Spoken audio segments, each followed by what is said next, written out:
creator that posted that video, but unfortunately, I'll have to disagree on tests like these.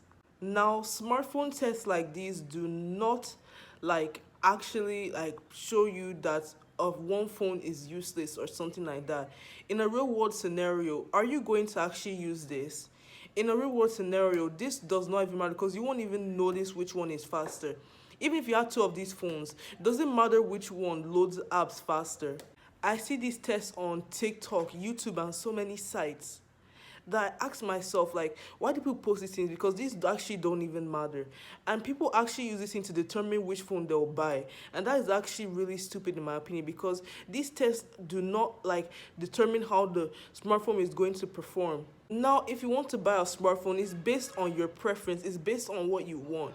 You shouldn't use this type of test to determine whether or not that this smartphone is the best choice for you. Now, if you want to buy a smartphone, there are some things you have to consider.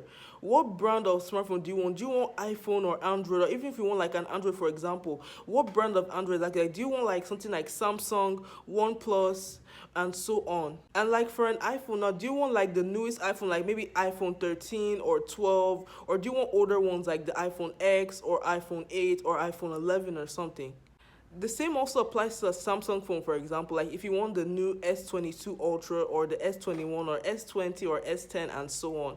Next up, you have to consider the specs. Like, what specs are you looking for in a smartphone? Are you mainly concentrating on the cameras or like the RAM, the ROM, or like what chipset that phone uses? Because those are actually what you need before you can decide on what phone you want to buy and not those stupid and indecisive tests. Because in the end of the day, no smartphone is perfect.